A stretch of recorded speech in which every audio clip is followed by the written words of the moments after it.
सभी साथियों को नमो बुद्धाय, जय भीम। आज हमारे साथ पूज्य भिक्खु जो आए हैं दिल्ली से ही, क्योंकि यहाँ कार्यक्रम चल रहा है बौद्धाचार्य का अशोका बुद्ध विहार पर। बनते जी वंदामी मंगलो। आज पहले अपना नाम परिचय दे दें। बनते जी, कहाँ से आप आए हैं यहाँ पर? मैं भिक्षु बुद्ध रत्न जी, वरिष्ठ केंद्रीय प्रशिक्षक बुद्धिस्ट सोसाइटी ऑफ इंडिया। जी जी। और मैं यहाँ जो श्रामणेर शिविर लग रहा है, मैं उसके लिए मैं प्रशिक्षक के रूप में आया हूँ।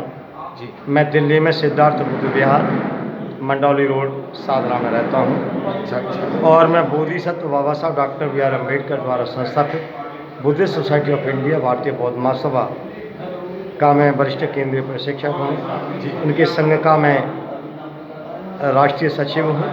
अच्छा। और ये प्रशिक्षण देने के लिए सीपी मैं भंडारी जी के साथ, सीपी भंडारी भी तो हैं बुद्धिस्ट सोसाइटी ऑफ इंडिया वाले। कौन? सीपी भंडारी, सीपी भंडारी कौन है? दिल्ली के जो हैं वो। नहीं, वो कौन सी उसके हैं वो संस्था? वो अलग है। अच्छा जी। तो इसमें 10 आज हमारे दिल्ली प्रदेश के अध्यक्ष जो हैं जी, वो हैं, क्या नाम है, कपूर सिंह कटारिया। अच्छा अच्छा। ये दो संस्था बनी हुई है ना अलग, एक दिल्ली बुद्धिस्ट सोसाइटी राज। आज दिल्ली में नहीं, पूरे भारत में लगभग 5 संस्था बनी हुई है बुद्धिस्ट सोसाइटी ऑफ इंडिया। अब यहाँ 10 दिन का जो बौद्धाचार्य का शिविर चलेगा उसमें क्या क्या होगा ये बताओ। उसमें श्रामणेर बना करके प्रशिक्षण दिया जाएगा। जी हाँ।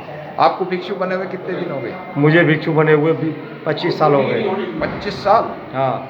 बहुत बहुत साधुवाद है आपका। तो 25 साल में क्या परिवर्तन महसूस कर रहे हैं? 25 साल में मैं 2005 से लेकर के अब तक मैं ये प्रशिक्षण का ही काम कर रहा हूँ और धम्म के प्रचार प्रसार का काम कर रहा हूँ। जी। और मैं लगभग जी। 12 स्टेटों में यह काम मेरा जारी है। 12 स्टेटों में? हाँ। तो शांति स्वरूप बौद्धाचार्य जी के साथ भी आपको सम्मान? शांति स्वरूप बौद्धाचार्य जो थे जी, वो हमारी बुद्धिस्ट सोसाइटी ऑफ इंडिया के वरिष्ठ उपाध्यक्ष के रूप में रहे, जी, संगठक के रूप में रहे जी। और सम्यक प्रकाशक के संस्थापक रहे। जी, उन्होंने लगभग अब तक 2300 पुस्तकों का प्रकाशन करके जन जन में पहुंचाने का काम किया। जी।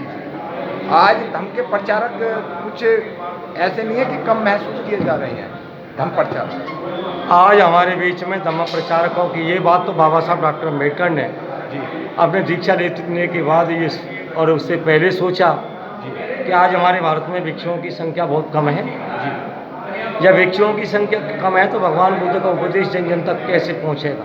जी, ये बाबा साहब ने चिंतन और मनन किया और उन्होंने कहा कि हमें बौद्धाचार्यों की एक नई श्रृंखला बनानी चाहिए और भिक्षुओं की स्थापना करनी चाहिए। लेकिन उस समय से लेके अब तक हमें वरिष्ठ कोई भिक्षु अभी हम ठीक प्रकार से पैदा नहीं कर पा रहे हैं, इसलिए हमारे धम्म का प्रचार प्रसार हमारे कम हो भिक्षु तो बनते जी बन रहे हैं, भिक्षु खूब रहा। अच्छे। लेकिन हमारे जो भिक्षु जिस रूप में होना चाहिए, प्रशिक्षित होना चाहिए, टेक्निकल होना चाहिए, ज्ञानवान होने चाहिए, अभी हमारे भारत में ऐसे प्रशिक्षण केंद्र नहीं है। जी, प्रशिक्षण केंद्रों की कमी होने के कारण हमारे अंदर योग्य और विद्वान भिक्षुओं की बहुत बड़ी कमी है। जी, इस कमी को देखते हुए जी, आज की जो वर्तमान बुद्धिस्ट सोसाइटी ऑफ इंडिया की जो संस्था ने सोचा कि हमें बौद्धाचार्य स्थापित करना चाहिए, हाँ, भगवान बुद्ध के संदेशों को जन जन तक पहुंचाना चाहिए और हमें शिक्षा का प्रसार करना चाहिए।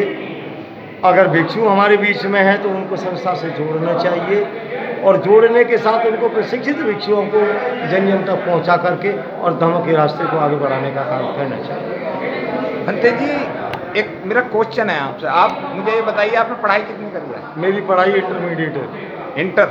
हाँ। अच्छा अच्छा। बनते जी जो हैं हमारे कुछ ऐसे हैं जो बनते केवल भोजन के लिए बनते बन रहे हैं। बुद्ध विहारों के निर्माण ज़्यादा से ज़्यादा नहीं हो रहे। लोग दान खूब कर रहे हैं। आज समाज सेवा में अगर कोई ये कह दे कि भाई दान नहीं कर रहे, दान खूब कर रहे हैं पब्लिक, लेकिन बनते लोग हमारे बुद्ध विहारों का ज़्यादा से ज़्यादा निर्माण क्यों नहीं कराते? ऐसा है, बुद्ध विहारों के साथ अभी हमारे जितने भी भिक्षु आज वर्तमान समय में बन रहे हैं, हाँ, वो एजिड बन रहे हैं। जी, विद्वत शिक्षा की कमी है, हाँ, अज्ञानता है। जी, जितना उन्होंने अपने जीवन में जो सुना है जी, केवल उसके प्रचार प्रसार कम करते हैं। हाँ, लेकिन वो जो है वो मनुष्यों का आर्थिक और मानसिक शोषण ज़्यादा कर रहे हैं। हमारे जो धम्म का प्रचार जो संदेश जन जन तक जाना चाहिए, हाँ, वो भिक्षु काम नहीं कर पा रहे बनते हैं हमारे क्योंकि हमारे यहाँ अभी प्रशिक्षित योग्य भिक्षुओं की अभी कमी है। नहीं। बनते जो हैं, जो हमारे पूज्य बनते हैं, इधर करो, जो हमारे बनते हैं पूज्य बनते, उनका काम धर्म प्रचारक, क्योंकि भगवान बुद्ध को जो मैंने थोड़ा बहुत पढ़ा है वो कहते हैं चरते भिक्खा कि भोजन करो और बनते धर्म का दान दो। लेकिन हमारे बनते ज़्यादातर या तो बुद्ध विहार या शादी ब्याह बच्चे बस इन्हीं में है, धर्म पे कम है। ऐसा क्यों? उन्होंने केवल संस्कारों का कार्य करने का संकल्प लिया है। हाँ, और जो चरक भिक्षुवी का काम अभी हमारे भिक्षुओं में बहुत बड़ी कमी है ना। और इस कमी को पूरा करने के लिए जी। ही हमने ये प्रशिक्षण का काम किया है कि जो यहाँ से जो लोग प्रशिक्षित होंगे भगवान बुद्ध और बाबा साहब के संदेश को समझेंगे और वो जन जन तक पहुँचाने का काम करेंगे, तो हमारे योग्य जितने भी उपासक नए आएंगे वो शिक्षित होंगे, संस्कारों से युक्त होंगे, आचरणों से युक्त होंगे, व्यावहारिकता से युक्त होंगे। इसी उद्देश्य को लेकर के ये प्रशिक्षण के कार्यक्रम जन जन तक पहुँचाने का काम। सम्राट अशोक ने जो धर्म का प्रचार करा संघमित्रा अपने बेटे के साथ में, उसके बाद में राजा कनिष्ठ आते हैं, लेकिन राजा कनिष्ठ का ज़्यादा प्रचार नहीं हो रहा। उसके बारे में थोड़ा बहुत कुछ बता सकते हैं? ऐसा है कि जब सम्राट अशोक एक गणराज्य के एक सम्राट राजा थे जी। और धर्म के प्रत्येक अगर कोई भी राजा अगर धार्मिक होगा जी, सामाजिक होगा तो वो धर्म का काम करेगा। जी। हमारे जो और अन्य लागत धर्म के स्थान पर जोर कम दे रहे हैं, लेकिन अपनी गद्दी को संभालने में लोग ज़्यादा। राजा कनिष्ठ का नाम राजा कनिष्ठ धार्मिक था जी, धर्म का काम किया, लेकिन उसका प्रचार प्रसार कम रहा। उस समय भिक्षु नहीं रहे जी, उस समय बुद्ध विहार कम रहे जी। सम्राट अशोक के बनाए हुए बुद्ध विहारों के सम्राट अशोक के कनिष्ठ के बाद हुए, जी, उससे पहले बुद्ध विहार नहीं थे। जी। सम्राट अशोक ने ये बात देखते हुए अपने जीवन में संज्ञान किया।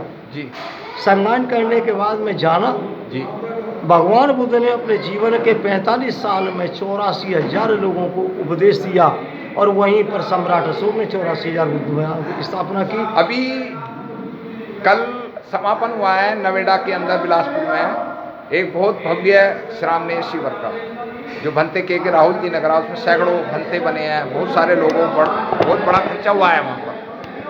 ये भंते 2010 में भंते में आए थे, सबसे पहले मैं उनका उपासक बना था और इतना अच्छा उनका कारवा चल रहा, लेकिन कोई भंते मुझे ऐसा नज़र नहीं आता 8-10 भंतों के अलावा कि जो कारवा को लेके चल रहा है। ऐसा क्यों? अभी कारवां को लेने के बाद अपना अपना एक टारगेट लोगों ने बना रखा है जी। वास्तव में जो धम्म का कारवा अगर आगे बढ़ेगा, हाँ। धम्म के कारवा को आगे बढ़ाने के लिए कोई संस्था होनी चाहिए जी, संस्था में एजुकेटेड होने चाहिए, हाँ। संस्था का प्रचार प्रसार करने का एक संकल्प होना चाहिए। धम्म का काम तो जब बढ़ेगा, जी। अगर व्यक्तिगत में लेके चलूँ तो व्यक्तिगत कोई काम नहीं होता। ये जो टारगेट उन्होंने लिया जी, ये केवल लोगों को दिखावा था। जी। 3 दिन के अंदर में श्रामणेर बना के क्या सिखाया उन्होंने? नहीं 10 दिन चलाया वो, 3 दिन। 10 दिन में क्या सीखा उन्होंने? जी, और वो कितने लोग काम करेंगे? वो केवल चीवर पहन के दिखावे के लिए आए। जी, जी, और अगर वो वास्तव में धम्म के काम को आए हैं तो जितने लोग वहाँ बैठे हैं जी। उतने लोग अगर प्रचार प्रसार करेंगे तो आगे का भविष्य क्या करेगा ये समय बताएगा। बहुत बहुत मंगल कामना, साधुवाद है आपके लिए कि आपने सम्मान के अधिकार को टाइम दिया। और ये थे हमारे साथ बनते जी। एक बार अपना नाम, नंबर, मोबाइल नंबर। मेरा नाम भिक्षु बुद्ध रत्न है जी, मैं वरिष्ठ केंद्रीय प्रशिक्षक बुद्धिस्ट सोसाइटी ऑफ इंडिया। जी, मेरा नंबर है 9871585628। जी।